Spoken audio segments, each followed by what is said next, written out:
पढ़ा घर को किभली सजाइले पिलांको पाठ भल हेबो। घरे केवल सुख शांति पाई वास्तुर उपचार करा जाई न थाए, बरं पिलांको पाठ पढ़ा को आखि आगरे रखी वास्तु विचार करा जाई थाए। पिलार पढ़ा घर केमिति हेबा दरकार, घरर साजसजा किभली हेले पिलाटी उपरे सकारात्मक प्रभाव पड़ी थाए ताहा वास्तु द्वारा ही समाधान करि हेबो। आजिकाली घरर चारि कोण हेबा परिवर्ते अनेक कोण करी निर्माण करा जाउछि। स्टाइल पाई निर्माण करा जाउथिबा बहुकोणीय घर केबे अनुकूल नुहे।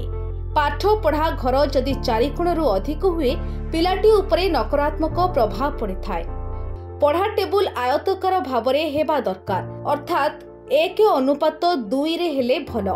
अनेक समय वृत्ताकार किंबा अन्य साइजर टेबुल पढ़ा पाई व्यवहार करिथाउ, ताहा किंतु पिलाटीर मानसिक भावना को भाराक्रांत करे।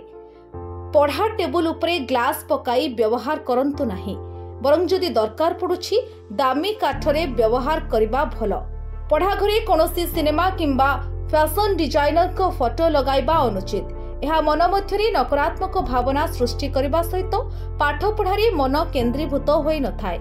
पढ़ा घर कांथरे कोनोसी गाढ़ रंग देबा अनुचित, हल्का रंग व्यवहार करिबा उचित। पढ़ा घरे सरस्वती किंबा श्री गणेशक मूर्ति फोटोचित्र रखिबा उचित, जहा सकारात्मक भावना मनरे सृष्टि करिबो।